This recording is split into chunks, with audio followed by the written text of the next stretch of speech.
Hey guys, क्या हालचाल? All well? जी हाँ दोस्तों, मैं भी अच्छा हूँ। उम्मीद करता हूँ आपकी लाइफ में सब कुछ अच्छा होगा। दोस्तों, यूनाइटेड किंगडम को पीछे छोड़ भारत दुनिया की 5वीं सबसे बड़ी अर्थव्यवस्था बन गया है। आज भारत की कुल जीडीपी 3.53 ट्रिलियन डॉलर्स तक पहुँच गई है। लेकिन इसके बावजूद भारत की गिनती डेवलपिंग कंट्रीज में की जाती है। इतनी ज्यादा जीडीपी होने के बाद भी आखिर क्यों भारत को डेवलप्ड देशों की सूची में शामिल नहीं किया गया? कोई देश डेवलप्ड या डेवलपिंग नेशन है, इसका फैसला उस देश की GDP, per capita income, quality of life, HDI, education, infrastructure and technology जैसी तमाम चीजों के आधार पर किया जाता है। यूएसए द्वारा दुनिया के सभी देशों को 3 कैटेगरीज में डिवाइड किया गया है। पहला है दोस्तों डेवलप्ड नेशंस, जिसमें UK, USA, Japan, Russia, Switzerland और नॉर्वे जैसे देश शामिल हैं। दूसरा है डेवलपिंग कंट्रीज, जिनमें भारत, पाकिस्तान, चीन, पेरू और फिलीपींस जैसे देश आते हैं। और तीसरा है अनडेवलप्ड नेशंस, जिनमें भूटान, सूडान, नाइजीरिया, बुरुंडी सहित ज्यादातर अफ्रीकी देश आते हैं। आज अधिकांश यूरोपीय देशों की जीडीपी भारत से काफी कम है, लेकिन वो देश डेवलप्ड नेशंस में आते हैं क्योंकि उनका एचडीआई स्कोर और पर कैपिटा इनकम भारत के मुकाबले काफी ज्यादा है। लेकिन दोस्तों, आखिर क्या वजह है कि आजादी के 75 साल बाद भी भारत डेवलप्ड नेशंस की सूची में अपनी जगह नहीं बना पाया? आज की इस वीडियो में हम इसी बारे में बात करेंगे और 10 ऐसे रीजंस के बारे में बात करेंगे जिनके कारण भारत को विकसित राष्ट्र बनने में अभी तक सफलता नहीं मिली है। और साथ ही ये भी जानेंगे आखिर भारत कब और कैसे एक विकसित देश बन सकता है। आप बस इस वीडियो में एंड तक हमारे संग बने रहें।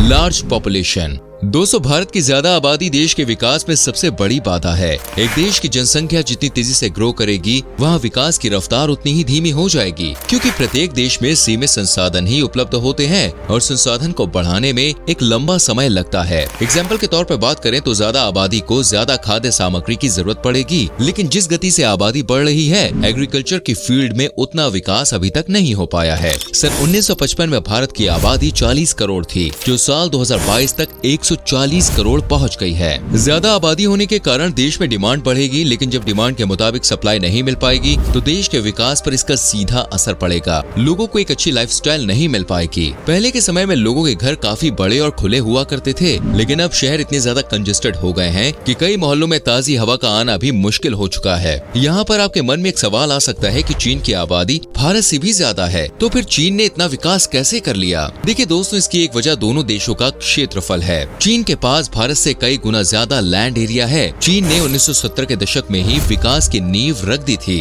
बहुत समय पहले ही चीन में जनसंख्या नियंत्रण करने के लिए कड़े फैसले ले लिए गए थे।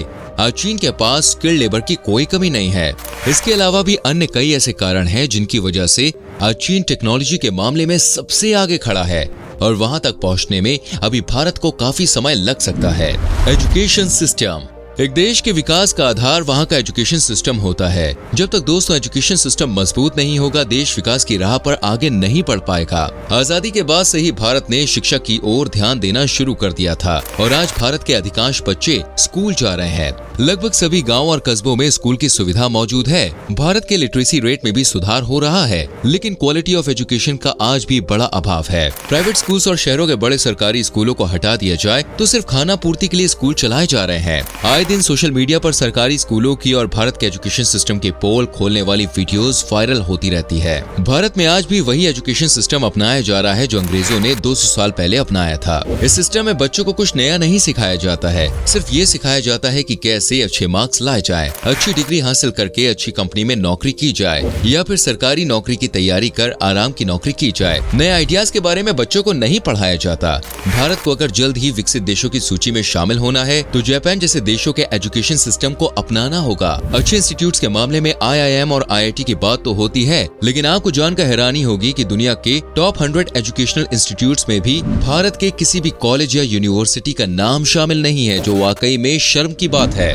करप्शन। भ्रष्टाचार एक देश को खोखला बनाने का काम करता है। आजादी के 75 साल बाद भी आम जनता को अपना काम कराने के लिए रिश्वत देनी पड़ती है। कितने ही सरकारी विभाग ऐसे हैं जहां पर बिना रिश्वत दिए काम होता ही नहीं है। नेता से लेकर ऑफिसर और गवर्नर्स, हर कोई भ्रष्टाचार में लिप्त है। ऐसे में किसी एक को दोषी ठहराना दोस्तों उचित नहीं होगा। देश में भ्रष्टाचार जितना ज्यादा होगा उतने ही ज्यादा स्कैम होंगे। भ्रष्टाचार के कारण देश में महंगाई बढ़ती है, क्योंकि इससे प्रोडक्शन कॉस्ट में इजाफा होता है। भारत में अगर कोई सड़क बननी होती है तो उसका टेंडर पाने के लिए कॉन्ट्रैक्टर नेताओं की जेब भरता है और उसके बाद ऐसी सड़क तैयार की जाती है जो 2-3 साल में ही बदतर हो जाती है। कॉन्ट्रैक्टर चाहे तो मजबूत सड़क का निर्माण कर सकता है, लेकिन वो जानता है कि 2-3 साल बाद इस सड़क को बनाने का काम दोबारा उसे ही मिलेगा, इसलिए वो काम को कच्चा छोड़ देता है। आए दिन खराब सड़कों के कारण बड़े हादसे होते रहते हैं और लोगों की इसमें जान भी चली जाती है। ये सब दोस्तों भ्रष्टाचार की ही देन है।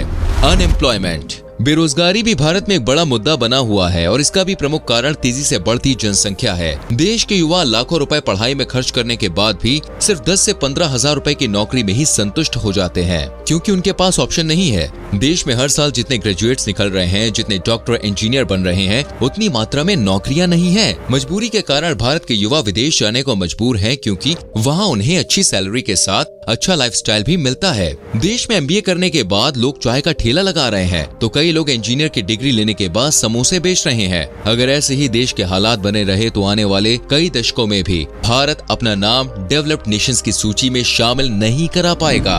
Pollution and poor waste management, Bharat में प्रदूषण कितना ज्यादा बढ़ गया है दोस्तों, ये बात आप अच्छे से जानते हैं। दिल्ली, मुंबई, नोएडा जैसे शहरों में एयर क्वालिटी इंडेक्स खतरनाक स्तर को पार कर जाता है। ज्यादातर बड़े शहरों में भारत का यही हाल है। गाड़ियों से निकलने वाला धुआं और इंडस्ट्री वेस्ट के कारण कई शहर गैस चैम्बर बनते जा रहे हैं। देश में इंडस्ट्रियलाइजेशन तो हो रहा है, लेकिन उन इंडस्ट्रीज से जो वेस्ट बाहर निकलता है उनके मैनेजमेंट को लेकर रूल्स एंड रेगुलेशंस का अभाव है। इंडस्ट्री से निकलने वाले खतरनाक केमिकल्स और वेस्ट प्रोडक्ट सीधे नदियों में डाल दिए जाते हैं, जिनसे नदियां भी प्रदूषित हो रही हैं। और जब भी कोई समस्या उत्पन्न होती है तो सरकार और पार्टीज एक दूसरे को ब्लेम करने का खेल खेलना शुरू कर देती हैं। इनकम इनइक्वालिटी एंड पॉवर्टी, दोस्तों भले ही देश की GDP कितनी ही ग्रो कर ले और देश में सैकड़ों नए अरबपति भी पैदा हो जाएं, लेकिन जब तक अंतिम पंक्ति में खड़े व्यक्ति को बुनियादी सुविधाएं नहीं मिल जाती, वो देश खुद को विकसित देश कहलाने के काबिल ही नहीं होता है। भारत के करोड़ों लोग गरीबी रेखा के नीचे जीवन यापन करने को मजबूर हैं। सरकार की ओर से गरीबी दूर करने की योजनाएं चलाई जाती हैं, इन्हें पक्का मकान देने के वादे भी किए जाते हैं, लेकिन ज्यादातर वादे और योजनाएं सिर्फ कागजी कार्रवाई तक ही सिमट के रह जाते हैं। इनकम इनइक्वालिटी भी भारत की एक बड़ी समस्या है। लोगों को उनकी मेहनत के अनुसार सैलरी नहीं दी जाती है, यहाँ तक कि कई लोग तो ऐसे हैं जो दिन भर की मजदूरी के बाद भी अपने परिवार के लिए 2 वक्त की रोटी का इंतजाम नहीं कर पाते हैं।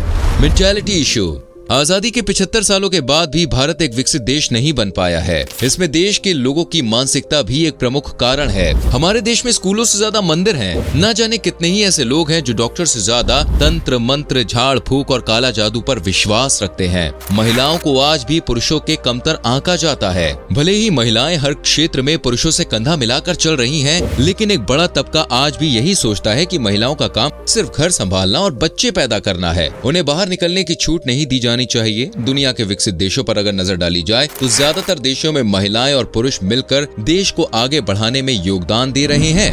पॉलिटिकल इन्फ्लुएंस, दोस्तों देश को आगे ले जाने के लिए अच्छे पॉलिटिकल लीडर्स का होना जरूरी है। सच्चा जनप्रतिनिधि वही होता है जो लोगों की समस्या को दूर करने का प्रयास करे और अपने क्षेत्र में विकास करे। लेकिन यहाँ तो भाई नेता ही नैया डुबाने में लगे हुए हैं। भारत के ज्यादातर नेता ऐसे हैं जिन पर गंभीर मामलों में कार्यवाही चल रही है। वैसे तो चुनाव जीतने से पहले जनता से विकास के नाम पर कई वादे करते हैं, लेकिन चुनाव खत्म होते ही 5 सालों के लिए वो अंडरग्राउंड हो जाते हैं और सिर्फ अपनी जेब भरने का काम करते हैं। उन्हें जनता से किसी भी प्रकार की सहानुभूति नहीं होती है। जिस जनता ने उन्हें जिताया होता है, उसी जनता का अपमान करने से भी नेता चूकते नहीं हैं। अपनी घटिया सोच और निचली मानसिकता का प्रदर्शन भी वो अपने भाषणों में दिखा देते हैं।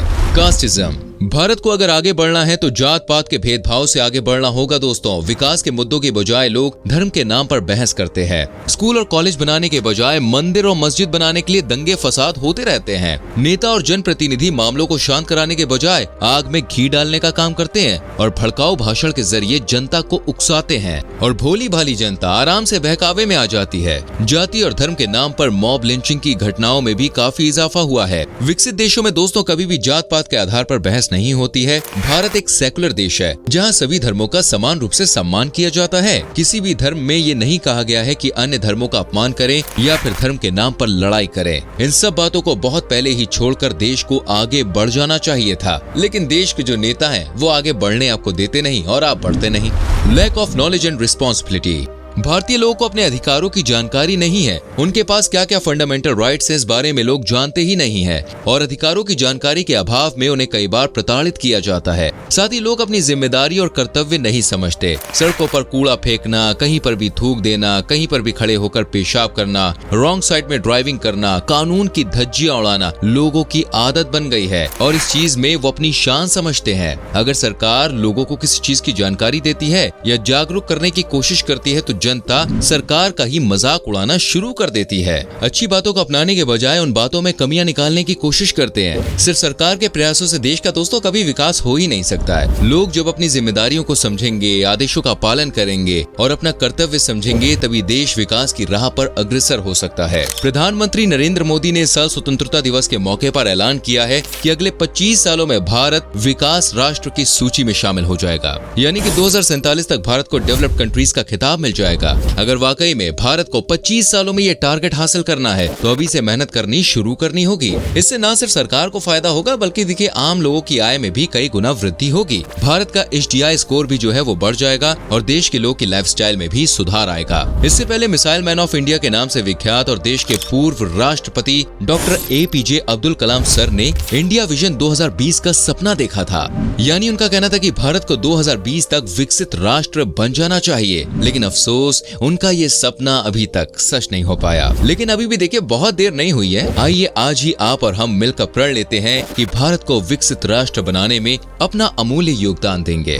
तो दोस्तों ये थे वो कारण जिस वजह से भारत आज भी एक डेवलपिंग कंट्री है। उम्मीद करते हैं आपको हमारी ये वीडियो जरूर पसंद आई होगी। वीडियो को लाइक और शेयर जरूर करें। आने वाली वीडियोस को देखने के लिए चैनल को सब्सक्राइब करके बेल आइकन प्रेस करें जिससे आपसे कोई भी वीडियो मिस ना हो। मिलते हैं दोस्तों अगली वीडियो में। अपना बहुत ख्याल रखिए। Bye bye, take care.